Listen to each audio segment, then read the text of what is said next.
and thank you for listening to The History of World War II podcast, episode 309, MacArthur, Between a Rock and a Hard Place.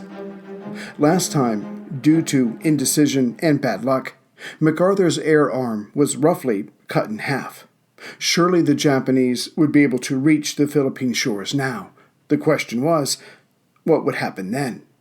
Sadly, the answer was, again, not much, or not enough. Indeed, the weather held up the invaders as much as the general's forces and his aggressive defense plan. As the air battle on December 8th had gone as well as General Homa could have wished, his elements of the 14th Army were ordered to proceed with the invasion. But the tip of the spear, those who would go ashore first, were the troops of the 2nd Formosa Infantry Regiment of the 48th Division. With Apari on the Luzon north coast and Vigan on the northwest coast being the first targets, each location was to be the focus of a task force, and each force had 1.5 battalions, say 2,000 men. The Tanaka detachment would land at Apari, and the Kano detachment would make for Vigan. As the sun rose on December 10th, the men of Tanaka closed in on Apari, but the weather was making the waves too rough. After only 2 companies were landed, the rest of the detachment was taken another 20 miles to the east before they were unloaded. Either way, the Tanaka, in its entirety, was given no trouble by MacArthur's troops, and with his air arm all but shattered, the general had to know, his staff certainly did, that if the enemy made successful landings, it was all over, being just a matter of when. The main reason for this was, if the enemy took Apari and its connected airfield, Japanese air units could operate from there, from northern Luzon. And sure enough, the next day, some 36 Ki-27 Nate fighters landed at Apari. To be sure, Brereton was allowed to send up some of his remaining fighters to try to stop the enemy from landing in the north, but it was too little, too late. MacArthur made much of what damage was done to the enemy as they landed their troops. A minesweeper was put out of commission, a destroyer and a light cruiser were damaged, but to hear the general tell it to Washington, the enemy was losing many invading troops to the depths of the Luzon Strait, between Luzon and Formosa, which was not the case. At Vigan, the American-Filipino air assault notched up a few more successes, but the Japanese objective was still achieved. As the Kano detachment came close to shore, a P-40 reconnaissance flight spotted the approaching transports and called it in at 5:13 a.m. December 10th. In response, Brereton sent up B-17s and P-40s to attempt to stymie the disembarkation. Like the attempt of the Tanaka detachment, the Kano troops started coming ashore, but then the remainder were ordered to stop. This time, it was not the rough seas, but the Allied response. Still, enough men landed to threaten Vigan. By the time the Japanese called off any further landings there for that day, American air power had sunk 1 minesweeper and forced 2 transports to beach. Specifically, First Lieutenant Samuel H. Merritt of the 34th Pursuit Squadron in his P-35A fighter dove down at the Japanese minesweeper W-10 that morning. He did not inflict serious damage, but on the other hand, he himself was left unharmed, which allowed him to make another pass. This scenario actually played itself out over and over again. He would strafe the minesweeper, but it would be none the worse for wear. Clearly, he needed to go lower, get closer, to increase his accuracy, which is what he did on his last pass. Finally, hitting a vulnerable spot, the W-10 exploded. Witnesses said it was an impressive blast, but the problem was, Merritt was right over the ship when it happened. The blast ripped off one of the P-35's wings, forcing the plane to make straight for the water below. Merritt was killed, But it should be noted, before he took on the W-10, he had already, that morning, damaged the transport vessel Oigawa Maru and the passenger cargo ship Takao Maru. The latter was forced to beach to save itself. But within days, the ship was attacked by Filipino guerrillas, to the point the Japanese declared her unsalvageable. However, not giving too much credit to the Americans, the Kano detachment was back the next day, December 11th. The weather was making things rough, so the transports were sent about 4 miles further south. Here, with calmer waves, the disembarkation took place. And now on dry land, the men moved north. They took Vigan and then went further north to take Lauga, as it had an airfield. By this point, the entire North Luzon coastline was in Japanese hands. Now, General Homa had no intention of landing all of his troops in North Luzon and fighting his way to the other end of the island. He only had 50 days. Besides, to allow the American-Filipino forces that much time and freedom in southern Luzon was asking for trouble. As we have seen, the light carrier Rujo was sent from the Palau Islands about 500 miles east of Mindanao to launch an air attack at the Davao field on Mindanao. This went off as planned, yet the Allies had no planes there at the time. But coming up right behind the Rujo was the 16th Division, about 2,500 men, under the command of Major General Naoki Kimura, and his invasion force was being sent to take Legazpi in southeastern Luzon. Now, this particular force's plan could have come unraveled, as an American sub had spotted the 16th Division coming from Pala. But again, MacArthur did not have enough planes, ships, or infantry to stop them. As things turned out, this Kimura detachment landed on December 12th, met no resistance, and easily took Legazpi and its airfield and a major rail line junction. MacArthur's self-styled aggressive defense plan was simply not getting the job done. And now there were enemy troops on both ends of Luzon, with the enemy controlling the skies. As for the battle of the skies above Luzon, that had been determined on the first day. As it was, Brereton did not have enough fighters to clear the skies of enemy planes, nor enough bombers to undo recent Japanese conquests. With his remaining B-17s stationed at Del Monte in northern Mindanao, it was only a matter of time before the enemy discovered their location, and then these remaining bombers would be destroyed. With this one air base serving Brereton's needs, the crews there were quickly exhausted and stretched thin. Something had to change. And that change would come in the form of a bomber retreat. The air commander asked, and was given permission, to remove his remaining B-17s from Del Monte to Bachelor Field, just south of Darwin in Australia.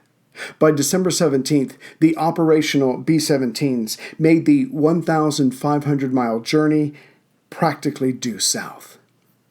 Also sent to Australia, per Washington, were Admiral Hart's remaining submarines.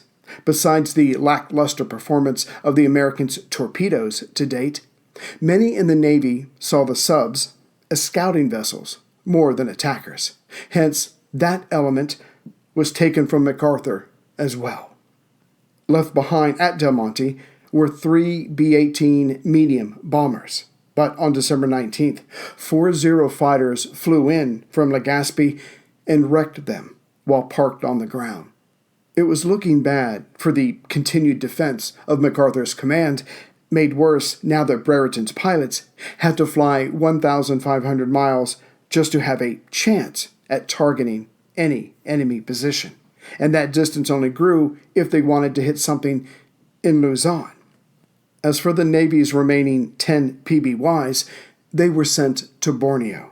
But as we have already seen, that island fell to the invaders as well.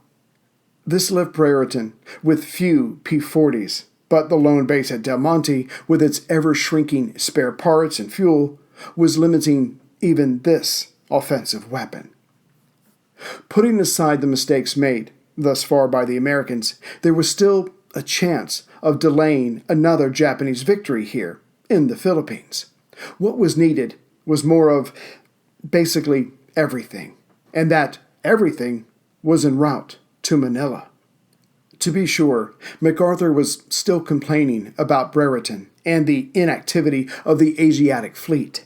It didn't matter that Admiral Stark himself, the Chief of Naval Operations, had ordered the Asiatic Fleet south, as the enemy now controlled the skies.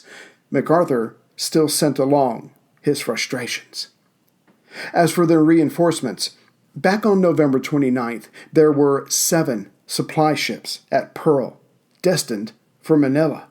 Protected by the heavy cruiser Pensacola, the vessels carried a field artillery brigade of 20 75mm guns, another 18 P-40 fighters, 52 A-24 dive bombers, 500,000 rounds of 50 caliber armor-piercing ammunition, and desperately needed another 4,600 men, of which half of them were to man the artillery brigade. But that was on November 29th. After the attack at Pearl, with the supply convoy back en route to Manila, the Joint Army and Navy Board met on December 10th, still shaken by the surprise attack. Giving into logic more than fear, General Marshall agreed that the supplies should turn around and make for Pearl to help beef up defenses there. But before too long, Marshall rethought this abandoning of MacArthur and got the decision to turn around reversed with the help of FDR. But as the situation in Manila was far from acceptable and getting worse each day, the supply ships were then ordered to make for Brisbane, Australia, on the east coast. Once there, a way was to be found to get them safely to MacArthur, if possible. But fear, very real fear, ran right over the next move. 1, the Navy was justifiably unnerved by having their capital ships decimated at Pearl, and 2, the British had already shown what could happen if the Americans charged west with their remaining naval forces, as the Repulse and Prince of Wales were sunk on December 10th by enemy air power alone. General Marshall, who was not afraid of anyone, even FDR, as he had froze the president with a look for once calling him George early in their relationship, was not looking forward to telling MacArthur that his reinforcements were going to Brisbane. The justifications were beside the point. Marshall needed some good news for Manila, but he also needed someone who knew MacArthur, and that man was Brigadier General Dwight Eisenhower, who had worked for the general in the Philippines, no less. Having just arrived in Washington after Pearl, Ike was soon sitting in front of Marshall. The Chief of Staff of the U.S. Army asked Dwight for an assessment of the Philippine situation. Taking a few hours, the junior-ranked man replied, "It will be a long time before major reinforcements can go to the Philippines, longer than the garrison can hold out. But we must do everything for them that is humanly possible. Certainly, the people of China, the Philippines, and the Netherlands will be watching to see what Washington does." Ike ended with, "They may excuse failure, but they will not excuse abandonment." Marshall said he agreed with this, and to Ike's perception, he felt like he had just passed a test, that Marshall had felt the same way. Marshall ended the conversation with, "Do your best to save them." Easier said than done. As we have seen, there were Japanese troops in northern and southern Luzon, and they controlled the air. Ike was dedicated and highly motivated, but no miracle worker. And as this American was thinking about reinforcing MacArthur, the Imperial Japanese Army was already thinking of its next steps beyond the Philippines. To control the air over the southern Philippines was to make sure that no reinforcements would be getting to the weakening Americans. Further, Borneo to the west was cut off from help as well. Each Japanese victory extended their operational range, and at the very least, their ability to harass ships and planes. Southeast Asia was quickly becoming a Japanese dominion. It has to be said that MacArthur, for all of his faults, and these would lessen over the next few years, he knew his geography. The landings to the far north of Luzon were a concern, to be sure, but he was guessing they were not the main landings, and he would be proven correct. For General Homa planned on a larger landing at Lingayen Gulf in northwestern Luzon, much closer to Manila. There was still time to put some kind of defense together. MacArthur just needed more supplies and men. He just had to hold out a little longer. To be sure, Brereton was still launching offensive bombing and strafing missions. It's just that each time a plane was damaged, that was it, as there were no spare parts left for bombers or fighters. As Brereton put it during the third week of December, our Air Force was gradually fading away. With the defense of the Philippines not going well, but with the big battle yet to take place, the disintegration of MacArthur's command had advanced far enough for some of the major players to leave the stage. During mid-December, the general told Brereton it was time for him to head south, along with his B-17s, but to keep the fight going. For all the tension between them, MacArthur was gracious in his departing words to the air commander. Later, in his writings, he would be less kind. There would also be farewells between MacArthur and Admiral Thomas Hart in the new year, but their adieus were far less professional. On December 18th, MacArthur had been told of the convoy, his convoy, having been redirected to Brisbane, so he went to Hart to see if it was possible to get those ships any closer to Luzon. Hart had his charts out to explain why this was not possible, but the general ignored these and went into a diatribe. This was a common occurrence, where he moaned that he was the only one serious about victory or even standing up to the Japanese. This vent was also for Washington, as the Navy brass back in the capital would not risk their carriers by coming too far west to drop off fighters for the Philippines. MacArthur was the victim here. No one wanted to help him. To this, Hart just sat there and let the words wash over him. No surprise, this would be the last conversation between the general and Admiral Hart.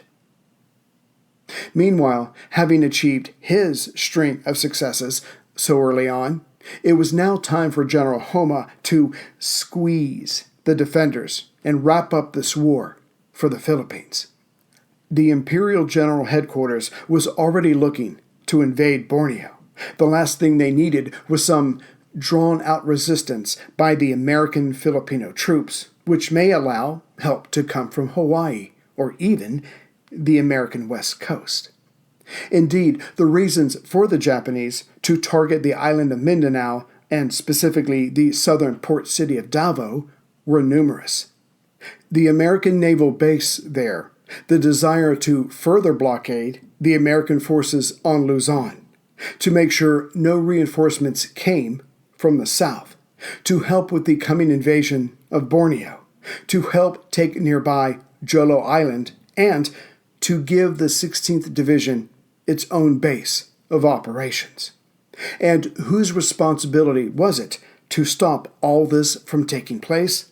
By keeping Mindanao safe? The 2,000 men of the Philippine Commonwealth Army's 101st Infantry Regiment.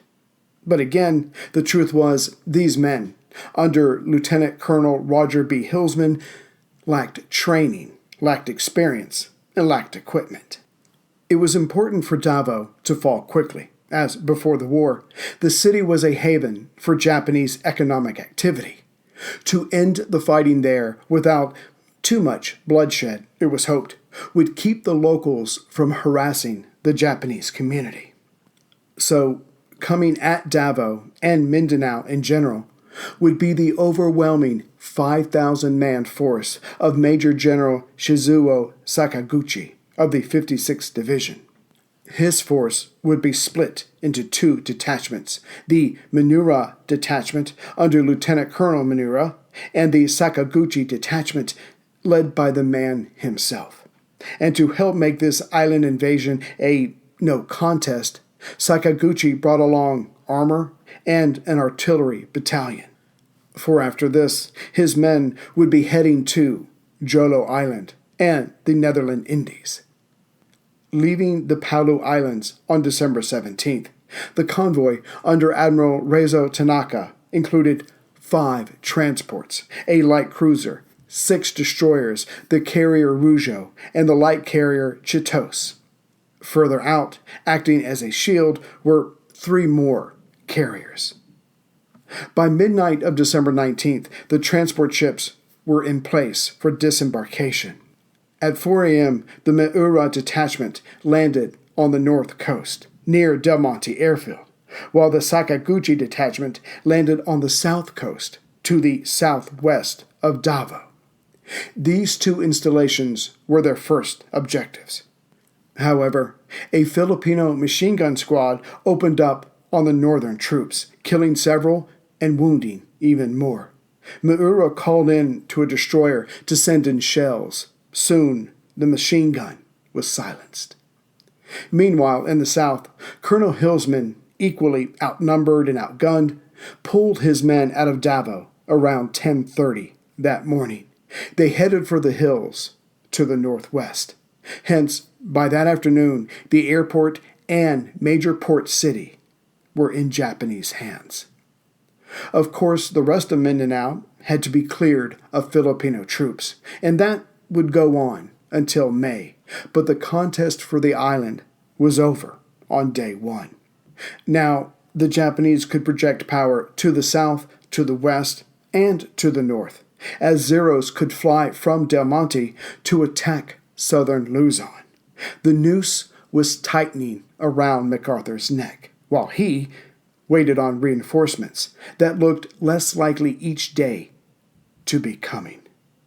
The next day, December 20th, Sakaguchi reorganized his men and loaded some of them onto 9 transports to head for Jolo Island, again in between Mindanao and Borneo. But that's when 9 B-17s came in from Darwin. But keeping up with the theme of bad luck, piled on top of bad timing, there were clouds overhead, which meant little damage was done to this convoy. 3 days later, this smaller convoy left Mindanao and on December 24th reached Jolo Island. Waiting for them were 300 policemen of the Philippine Constabulary. On Christmas Day, the Japanese came ashore and met no resistance. As things stood, by the 3rd week of December, MacArthur's defense forces were trapped on Luzon. No help was coming, though there was much talk of it, mostly from MacArthur, and the enemy controlled the skies and seas in all directions. All that was needed next was the hammer blow of General Homa's main invasion force, and that was scheduled to make landfall on December 22nd. This would force MacArthur to put his abilities to the test. Greetings, everyone, from Central Virginia. So, if all things work out, this will go out before the new year. I just want to say hi to some members and those who donated and say hello to some other people, and we'll be all done. So as far as saying hello and welcome aboard to the latest members, I've got Gary Rothman, James Watt, Luke Peterson, Andrew Gustavich, Tay Jensen, sorry, Jensen if I'm saying your name wrong, Gary Gomez, John Taylor, Jeff Shatterman, Giles Upham, Steve Whitby, Kyle Moyles, Aidan Morrison, and John Adams. As far as those who have donated recently, Jose Mata, Ron Wakefield, And yes, Ron, I did get your message about this money being used exclusively for alcohol, whiskey specifically, because I have teenage daughters. Benjamin Weaver, Karen Perkins, Craig Miller, Stephanie Brock, Richard Fulton, Ira Fair, Carl Baraka, Ben Frost and his children who listen to the show, Mark Sato, John Ducharme, and thank you, John, for that story of Shorty, the ball turret gunner, Vicky Morgan, and Remy Billy. And I would just like to say hello, because I can, to Sidhath Bat, Bob Hersey, Gene Stuve from Kansas. His dad served on a minesweeper in the Pacific, so thank you for letting me know about that. And for a certain young lady who bought a mug. She lives in a certain state, for her dad who listens to the show, and I will say hi to him after Christmas because I don't want to ruin the surprise. So, young lady and your father, I'll be getting back to you in the new year, so stay tuned for the details for that. So, again, this is probably my last episode for the year, unless my family drives me crazy like they did on this episode, and I just ran away and did research. But anyway, hope you all have a wonderful and safe holiday and Christmas and New Year's, and I'll see you soon, and hopefully 2021 will be a hell of a lot better than 2020. Take care, everyone. For whatever reason, there's always been a stigma around mental health in our communities. Some people say that talking about your feelings makes you weak. But you know what? It doesn't make you weak. It makes you human. No matter what you're struggling with, you can call or text 988-LIFELINE to connect with a trained crisis counselor and get the resources and support you need. No judgment, no stigma, just hope. Text or call 988 Suicide and Crisis Lifeline day or night. 988. Hope has a new number.